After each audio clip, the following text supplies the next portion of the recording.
The NEWSROUND on Off the Ball. With Gillette. Put your best face forward with our new and improved razors. This is News Talk. Hello there, you're welcome along to Monday evening's Off the Ball on the football show between 9 and 10. We will have Pat Nevin with us, also Harriet Pryor of the Anfield Wrap, as we have ourselves a title race once again. I don't think many of us were expecting that, but it seems like we do. Billy Joe Padden on the weekend's GAA. We have Monday Night Rugby as well after 8 o'clock. Matt Williams and Jerry Thornley on South Africa and the Six Nations and those reports. And the Italians, it would seem, are very much shooting themselves in the foot again behind the scenes. 53106 is the text number. We're at Off the Ball on Twitter. Johnny Ward in studio. You're very welcome. Great to be here. How are you, Joe? Very well. And Richie McCormack, hello. Good evening. Oh, how are you? How are you? It's nice to have Johnny in studio as opposed to the 16 bus like he was on Friday evening. Yeah, that wasn't good, Richie. I mean, it was unique. I came across it complete. Like it might have turned into like some sort of a Ulysses, like a day in Dublin, and part of it's on the 16 bus. But it was a car crash. But it wasn't a car crash, as in nothing crashed. But it not literally. But as one of my mates said to me today, why didn't you just get a taxi? Like I was just like, I should have. Because you're a man of the people, Johnny. That's why. I've gotten the bus a lot since I became incapacitated, and I have to say I love the fact that they brought in this thing during COVID. I think it was a COVID thing that on the Dublin bus you exit now via the middle of the bus, and you only enter via the conventional doors, which makes a lot of sense when you think about it. But everyone still says thanks to the driver. It's the most beautiful thing. So they're exiting like a good few yards away from the driver, and they go out of their way to say thanks to him. And it's just a lovely Dublin thing. Should I know what you're talking about here, you two? Yeah, absolutely, Joe. Come on, get on board with the content. Where have you been the last two Fridays? The League of Ireland Friday Night Thrown-In, Joe, which has been going on Twitter Spaces for those who missed out on it, and it's latterly been put up as a podcast on the OTB Sports app. Yeah. They had, obviously, Shane Keegan was involved, Nathan was helming the whole thing. Mm-hmm. Johnny was down at Talca Park for Shels and Pats on the opening night of the season. We tried to get some reportage from Johnny, but that could only occur via the 16 bus because Johnny was on the move, because Johnny is a man of the people. Yeah. I'm not sure about the man of the people thing, but Nathan and I discussed this idea of a Friday night kind of reaction to the League of Ireland show, and Nathan came up with this idea of Twitter Spaces, which I'd never heard of, to be honest, and it works really, really well, apart from the little teething problems of the 16 bus and all that. But like, it's 2 weeks in, and like, Richie, look at some of the characters that, like, so Pádraig Amon came on, Andy Burton came on, and this is only in week 2, and you see all these characters like hovering around the background who might not necessarily want to come on, but you see their name there. They're there, yeah, and I think like once we get like very, very angry players and angry managers and people who've had a few pints on the show, I mean, what can possibly go wrong? It's an unregulated area as well, Twitter Spaces, so we're not necessarily bound by the same constraints that would be on radio. Really? So yeah, but yeah, you can see like when we open up the space, you can see who's listening in there in terms of who's like got public profiles and stuff, and it's been a heartening opening couple of weeks for it. It has to be said. Some one word for it, yeah.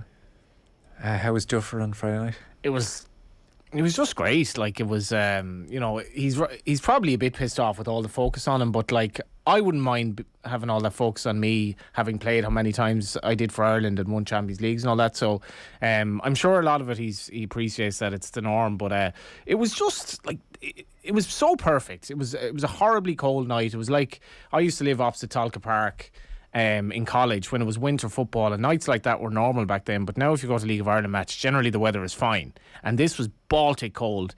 None of the players wore gloves, and people slag me about this when I go on about outfield players wearing gloves in like 10 degrees, but like, you're a footballer, why are you wearing gloves unless you're in goal? Nobody wore gloves. Probably thought like, I'm not going to go out here and have Tim Clancy or Damien Duff look at me and think, why do you need to wear gloves? Like, be hard, because this is a Dublin derby. It was brilliant. The goal by Burns was utterly sensational, and he's a young player who's come through the Pats Academy. James Abankwah's performance centre back for Pats was extraordinary for a kid of his age, 18. You had all the Duff stuff. The players he's brought in, the role they played in the second half, even in a 3-0 defeat. You're getting sacked in the morning from the Pats fans at the end, who were huddled behind the goal in what was really like Arctic conditions. great buzz in the place. Save Talca Park campaign got a lift that day as well. You see, there's a burgeoning campaign, this Save Talca Park one at the moment. Even Duffer was throwing his weight behind it post-match. And the funny thing about it was, like, Duffer's, pre-match sort of press conference, which, they're all box office. Everything he does is box office. He was giving out about daft.ie, and he was saying, like, I know all about this. Like, I'm signing players and I'm trying to get them accommodation. And I think his wording was, I sent 50 emails around and didn't get a response. Now, I'm wondering, if you got an email from Damien Duff, I imagine you would reply, because, like, oh my God, Damien Duff's emailing me here. I wouldn't believe it was Damien Duff. I'd say he's sending it from a different address. Okay. But anyway, so he's gone, the housing crisis is an absolute, like, car crash. It's terrible. But at the same time, Save Talca Park. Talca Park's actually going to be redeveloped for housing, but he's like, well, not Talca Park. So that kind of sums up like our attitude to the housing crisis as well. It's like, oh, this is really bad, but there's an awful lot of objections if anything goes in your area as well. Not in my back garden. He did have a great quote after Friday in the game. He said, I'm glad it's over. I don't like the spotlight. I'm sure the other managers are going, effing Duffer, getting it. I don't want it, so effing they can have it, all right? Yeah. But you see, and this is the beauty of it, Richie. Next week... Duffer goes to Drogheda. So, like, it's just every week, and I've had debates about how many teams should be in the Premier Division, but every game this year nearly will have a narrative, and now Duffer goes to Drogheda, and this in itself, for me, Richie, is like fascinating as well. Sounds like a movie. Yeah. It does. I was just going to say, it sounds like an episode of Only Fools and Horses. Duffer goes to Drogheda. To Hull and back. How will they do? How will they do, Shels? How'd they look? It's going to be a difficult season for them. Like, there's been a massive whatever about the turn. I think Dan McDonald had this stat during the game on Friday. Johnny, you can correct me on this one. I might be wrong. I think he said 15 of the 22 that were on the field starting were new to each club. So you just basically 7 carryovers from the last season. So Shels probably have the more difficult element of that to try and bed players in. Allied to that, you've got a novice manager. They've just come up from the first division. Like, it will be a bit of a trudge for them at times. They should be okay. I wouldn't guarantee it, but they definitely need to start getting results on the board early. And Drogheda will be the kind of ample opportunity for them to do that. But they're not going to give it, like Kevin Doherty and Drogs aren't going to give up Anthony Easley, especially up at United Park. I'm gonna have to disagree with you totally on this. Like, Shels, there is no way they're going to be in the relegation scrap, in my view. Do you reckon? I don't think they'll be in the relegation scrap, but I don't think they're going to set any houses on fire with their performances. Or they're finishing the season, I should say, rather than the performances, because they were like, the 3-0 wasn't fair to them really on Friday night. It wasn't. No. But nor are they going to be searching for European football, I don't think, at the end of the season. This is the beauty of it as well. Richie said, like, they've a novice manager, and that's what he is. He's a novice manager, and Damien Duff goes into a cauldron where he's taken on these wily old managers in the league and, like, very promising managers who've had a couple of seasons, and Duff is the guy who has to prove himself here. The player doesn't matter anymore, and that's what I love about it. Meanwhile, there was nice help in a chaos to the game at Elland Road yesterday. Scott McTominay was thinking, this is the kind of game I'm enjoying. Tackling, getting stuck in, referee letting a lot go, and it made it thoroughly enjoyable. When it went 2-2 and the place was hopping, I thought, this is absolutely fine by me. The Premier League could do it a touch more of this. Oh, totally. Terrible pitch, probably unplayable. Yeah. I was at home with my brother and father. They're big, like, Liverpool fans, and obviously still anti-Man United, and they were watching the game, and it reminded me of when Italian football came on RTE the Monday nights, and I distinctly remember this game. I was only a kid at the time, but there were waterlogged conditions, and one of the Italian teams went 2-0 down, and there was like 5 minutes left, and they showed then, like, it was only a highlights clip, but they showed, like, the Italian player, like, picked up the ball, threw it on the ground, threw it to the referee, and he said, we can't play on this, it's unplayable. They were 2-0 down, there was like 5 minutes left. I was like, how Italian is that? But, like, the conditions were so bad, the tackles flying in. The second goal, I thought, he's going to give a free out there. That looks like a foul on Fernandez, but it probably wasn't. And it was just great to watch. And messy conditions, a throwback to the old Premier League. I have to say, I loved it. It was interesting the way the referee let so much go. I think he was allowing for the fact that there's going to be mistimed tackles in the conditions, and the players sensed this and then took full advantage of knowing that. Yeah. I think there was that element of, there's a degree of all bets are off here today. There was a period where Paul Tierney, the referee, just said, all right, that's enough. And he started flinging out yellow cards. Yeah. I think Leeds ended up with half their team. I think they got 6 yellows by the end of it yesterday. But, like, fair play. Like, you absolutely have to let stuff go to a degree in those conditions, allied to the fact that it is that kind of Yorkshire, Lancashire derby. Leeds, Manchester United always has a bit of needle behind it. We haven't had a full house for that in 18 years in a Premier League fixture. So, like, fair play to the referee for letting stuff go. The one thing that probably should have been acted on a little bit more, obviously, and that's included in the news round there, is the injury to Robin Koch, because there's no way that he should have been allowed to play on. Like, somebody should have taken that decision while he was sat on the ground to get him properly and adequately checked, not while he was on his backside on the pitch saying, "Oh, no, I'm grand," and 5 minutes later he's complaining of blurry vision and heading off, not feeling well. Like, that's not a good thing. No, not at all. I think that whole area is definitely, it's good that it's in focus a lot. And you had that Six Nations under-20s game as well, where the referee, it was actually a female referee, and she was really, really strong. I think it was Italy and England. And she just said, "Yeah, you're going off the pitch here."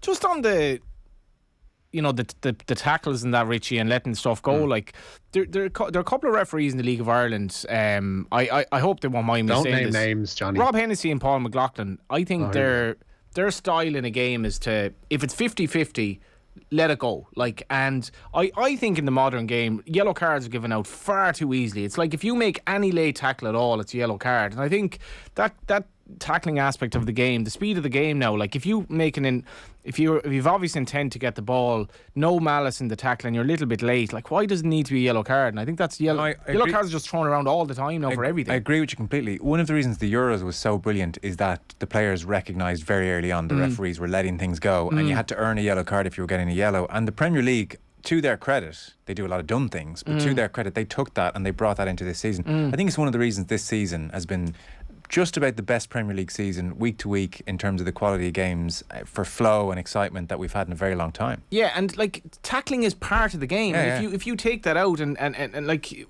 I love that game yesterday. It was a throwback. It was like, there's a physicality to this, and I'd like to see that referees just use a bit of common sense, because I don't think in general, I think players like that. I think even on the opposition, they're like, ironically, that's the football they grew up playing. It's only in the last 5 years I stopped knowing what a yellow card was for anymore. And now it feels like it's come back a bit to what I have a feel for. What it was like. Yeah. And in fairness, JD was here. He sent us a video of watching the game and the Spurs game, and I know he was actually at the game yesterday, but the Spurs result was fantastic for a Premier League that was sort of petering away on us. Is all of a sudden interesting again. All of a sudden we have a relegation battle. We kind of do, the top four thing is interesting, and there's the distinct hint of a title race, especially. So Liverpool play Leeds Wednesday, that gets them back to within 3, and they have to go to the Etihad. So now we're talking. It makes you wonder when you watch Spurs go against City the way they did, Richie. 5-4-1 for a huge portion of the game, try and kill them on the break. You're kind of thinking, why is this so difficult for so many teams? Crystal Palace did it quite well. Spurs did it in the opening game of the season. They did it again the other night. It does seem to be beyond most teams, though, and it's not the most complicated game plan. Yeah, most teams are a little bit too afraid of what Manchester City can do, and either try and completely shut down what City try and do, which is impossible because you just can't. And then you just have to play to the strengths that can get them beaten, which is to catch them on the break and try and nick them where you can, like Spurs did. Like Spurs approach that game, like even the last, like, stoppage time is the perfect encapsulation of that, because everybody, I think there was a couple of people tweeting saying, I can't wait for City's equaliser, 90 plus 3 minutes, Riyad Mahrez penalty, and it was close enough on being that. And then for Spurs to regather and say, do you know what, there probably is a little bit more in this game for us. And the Conte celebration. Go up against the winner. It's phenomenal. But more teams, they shouldn't have that element of fear, which can manifest itself in either shutting down or saying, do you know what, we'll just go out and do what we normally do. We'll try and attack them as we normally, like, play a 4-3-3, get spanked 7-0 and just put it down to experience, move on. They need to be a bit more canny about how they play teams at Man City. Yeah, I think they spend so much of the week focusing on defensive shape, and they neglect what do we do when we get the ball that we want to counter? And you think of Spurs' first goal, and they work it to the left-hand side, and it's a ball up the line, draw a man in, Kane drops deep into the space, Son's already gone. It's this pattern of movement, and suddenly they're in. Goal. Yeah, it was a beautiful goal. But you kind of think, well, are enough teams focusing on what do we do in these rare moments when we get our 28% possession, which is what Spurs had. Like, the Harry Kane thing's interesting me because, like, I only kind of watched highlights of the game, but his performances at the minute, like, he's up there with the best players in the world when he plays like that. But why wasn't he doing that earlier in the season under the previous manager? Was it because he was tired from England's duty, or was it because he was pissed off because he wasn't leaving. It was 100% both. Yeah. And I kind of, we were talking about this on Saturday, that does annoy me a bit. Like, when you're paid that much to play for a club, like, can it be that hard to just give 100%? But isn't there a human psychology that you all have to appreciate? Yeah, there is that, and that's just probably the more nuanced answer. Yeah, but like, some of his passing and you know, obviously the finish at the end, it's just amazing footballer. I was trying to think, you know, so the finishes are outstanding, and then say the pass for Son, for instance, and I mean, he can ping balls off left, right foot 30, 40 yards. He's such an all-round player. I was trying to think what strikers could do that. One of the few that popped into my mind was Rooney. I can imagine Rooney dropping into that space and hitting that left-footed pass. I can imagine Rooney finishing. But, like, there are very few as rounded as Kane and Rooney. All-round players. He's really, really, he is an all-round player. Like, he's so comfortable picking up the ball in those areas. And you mentioned Rooney as well. Like, the Derby story is just great. Like, they really could stay up now. I have to say, I love Rooney the more I know about him. You watched the documentary? I only read about like kind of reviews of it, so I have to watch the documentary. But like, he's a guy who's a victim because of his accent and the way he looks. People were amazed that he could write an intelligent article in the newspaper, or that he could be probably anything from his football career onwards, and all his personal life was all over the paper. But like, he's stayed with Derby, and they've, you know, a couple of Irish players, two very promising Irish players that seem to love it there, and he's turned Everton down. For whatever reason, he said, I have a job to do here, and despite their 22-point gap, they might actually pull it off. The documentary is not a 5-star masterpiece, but it's more worth the watch than I thought it was going to be, and it's because they go into the wild personal life more than I thought they would. And his wife Colleen is talking about very difficult things, and he's awkwardly beside her at one stage, and then he's talking about it himself. And I'm thinking, geez, why go there? But I guess he wants to at least give his side of the story a touch. But they didn't just brush past, he's had a few, you know, moments he regrets. It was a deeper treatment of it than I thought it was going to be, which was interesting. So it is worth a watch. Like, it's not a masterpiece, it's not Senna, it's not Maradona, but as these things go, it's actually not bad at all. It'd be hard to beat those in fairness. We have to crack on here, or the clock is going to come against us massively. The news round is brought to you by Gillette. Put your best face forward with our new and improved razors. So Richie, you can take it away. Yeah, Will Connors has had his season ended by a knee injury. The Leinster flanker sustained the problem in last month's defeat to Cardiff. Connors only returned from an 8-month layoff in November and also had hamstring problems prior to that Cardiff game. His latest knee injury was initially expected to keep him out for 8 to 10 weeks, but Leinster coach Stuart Lancaster explained today the further timeout. It was, we weren't sure until he went to see the specialist, and the specialist obviously had an investigation and found out a little bit of loose cartilage and various other things need tightening up, and if not, it was going to be a consistently reoccurring injury. So better get it done now and get him sorted so that he could have a good crack at pre-season and into next season. So hugely frustrating for him. You know, he's worked so hard and been so diligent in his rehab, but it's a setback. But you know, he's a very upbeat guy. I spoke to him today, and he's my new assistant defence coach anyway. So he'll be made good use of. Yeah, big blow for him. Irish squad news, Richie? Yeah, Jimmy O'Brien earning a first call-up to the Ireland squad today, along with Leinster teammate James Lowe. He's been included in a 38-man panel for Sunday's Six Nations visit of Italy to the Aviva. Lowe missed the first 2 games with a hamstring injury, while O'Brien's been rewarded for his form this season for his province, which of course included that 4-try haul away to Bath last month in the Heineken Champions Cup. Golf. Rory McIlroy claims the proposed Saudi breakaway tour is dead in the water. Yesterday, both Dustin Johnson and Bryson DeChambeau voiced their commitment to the PGA Tour. They released individual statements to end speculation they could be Saudi-bound. Rory McIlroy had already shot down the Super Golf League proposal and was asked yesterday about Phil Mickelson's controversial comments to Alan Shipnuck that were made public last week. I don't want to kick someone while he's down, obviously, but I thought they were naive, selfish, egotistical, ignorant.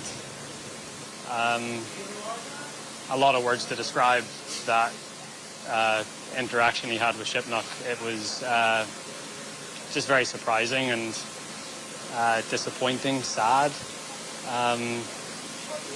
And I'm sure he's sitting at home sort of rethinking his position and where he goes from here. Thanks. You get into a lot of whataboutery about, you know, the whole golfers in Saudi Arabia and there's a Saudi racing event attracting Irish runners at the weekend or whatever. But this is great crack. I mean, I don't want to kick him out when he's down, but here's a kick. There's another one. He went from. I would think Phil Mickelson's feeling pretty lonely right now. Yeah. As would any of the. Well, I don't know who has signed for this Super Golf League. It's certainly rumoured Lee Westwood and Ian Poulter have. They've definitely signed non-disclosure agreements. I don't know if that extends to full-on membership, but basically all of the world's top 20 have come out now and said we're staying put. Because it did look for a time, certainly mid last week, all the rumour and all the very reliable reporting was that the Saudis felt they needed 20 players of a certain calibre to get this thing going, and they were planning to get going come June and have 10 of their events, of their 14 events in America. So it was a real threat. And if they picked their weeks cleverly, they might have had better fields or comparable fields to the PGA Tour. So it was very real last week. The assumption was Dustin Johnson and Bryson DeChambeau were their two trump cards.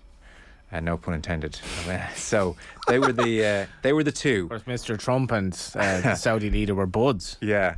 Well, I think Bryson and Trump are good buddies. And the word was that Bryson DeChambeau had been offered anything up to 100 million or so. 135 million to join. So last night when the golf was on, I mean, it seemed concerted and planned. Within an hour of each other, DJ and DeChambeau came out to say, we're staying put. So that kind of leaves the Saudis flailing badly now. I mean, we all love Phil Mickelson, but he's not quite enough at 50 years of age to build a new tour around, a rival tour around, you know? And I'd say he's wondering where it's all gone wrong. But we can't labour on this, but like what's going on in Yemen and what's going on in that region, and to be worried about golf and like possibly sign up for this, it's so sad how wrapped up we are in our own kind of world, and what Saudi Arabia are doing in that region. Obviously it's complex, but it's horrible. Well, I feel that way every time I come on the air and talk about Manchester United and football, and this is all irrelevant ultimately. Like we're so wrapped up in our own kind of like, and everyone's on about the pandemic and blah blah blah, but most people are very poor in this world, and we just forget that a lot of the time. Yeah. So on that note, Joaquin Niemann won over $1 million last night in the golf, Richie. Yeah, McElroy speaking after he finished tied for 10th at the Genesis Invitational. Joaquin Niemann was a wire-to-wire winner, the Chilean finishing on 19 under par, 2 clear of Colin Morikawa and Cameron Young, who finished joint second. Meanwhile, Leeds say they will ban for life any fans found to have thrown objects on the pitch during yesterday's defeat to Manchester United. Anthony Elanga was struck by an object as he celebrated the third United goal at Ellen Road yesterday. Leeds are reviewing CCTV footage, while the Football Association over there are also looking into the incident. 9 arrests were made in relation to the game. There's something bubbling away in the crowds this season. Big time. I don't know, is it post-pandemic? Well, cocaine, we did a piece with last week on the show. It's also post-pandemic. Cocaine just rife amongst football fans. But what's particularly noticeable this year are objects being thrown at players. Look, a half or quarter empty plastic bottle is not ideal. I wouldn't like one in the head. But when you're throwing a coin, it's awful. You really could blind a player so easily if he turns at the wrong time. Absolutely. It's cowardly. I'm speculating whoever did it was under the influence of something or other.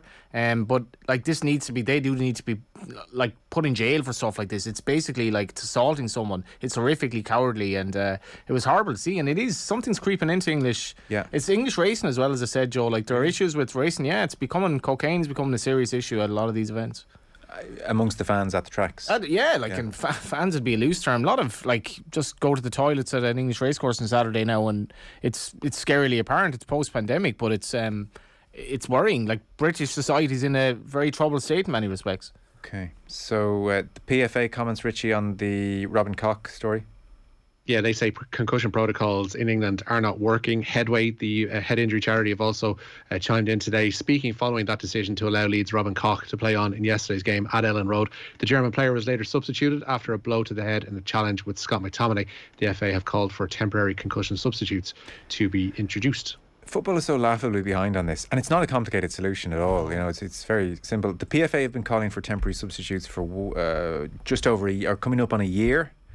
And then the current rules don't seem to have been followed either, I would say. So it's the if in doubt, sit them out. The FA guidelines state that any player who sustains a suspected concussion should immediately be removed from the pitch. Now, I just don't understand how that was not a suspected concussion. Absolutely, Like it was a fairly clear case. It wasn't even took a glancing elbow and then actually 15 minutes later reacted in a way that we hadn't anticipated. I mean, there was genuine concern. There's blood pumping. It's a clash of heads. How is that not suspected concussion? So there's not abiding by the rules as they stand. And then there's just the fact that they still don't have temporary substitutions for HIAs. The Cape Verde Senegal game where Mane and the keeper clashed heads was like one of the most horrible things I've seen all year, in the sense of like Mane scored a goal afterwards and was then taken off. It was just like, what am I watching here? And like the keeper like couldn't. He was like a fella who was like essentially hammered drunk. He just couldn't even stay on his feet. He was so out of it. Like, and he was then sent off. But Mane stayed on the pitch, scored, and then was taken off with a head injury. Well, do you remember Pavard, the French player at Euro 2020, got a terrible blow, played on, and then afterwards he was chatting to journalists, and he was so unaware that this could be controversial. Yeah. He was chatting, saying, "Yeah, no, I was knocked out a bit and gave it a go." Joe, I honestly, I really struggle to watch rugby now, because I'm just like, I know what is coming down the tracks here. It's like climate change. It's going to be bad. Just how bad? And it's like, oh no. I know it does. It is increasingly at the back of one's mind when you watch every game. There's no doubt. And if a football has caused like so much problem in terms of like dementia for some of these footballers who were headers of the ball and so forth, like how bad could rugby be? Like we really need to protect our players here. Rich, do you want to give us one last one? Yeah, Brendan Rodgers, the Leicester manager, has been given the backing of the club's board. Yesterday's defeat to Wolves leaves the Foxes without a win in their last 5 Premier League games. Rodgers will be 3 years in the job this month, but the Leicester hierarchy are not planning on a change of management. Where are you on Rodgers? I think he's a very underrated manager. I agree with you.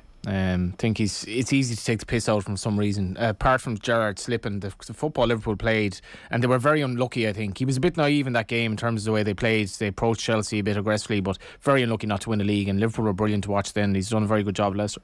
Yeah, okay.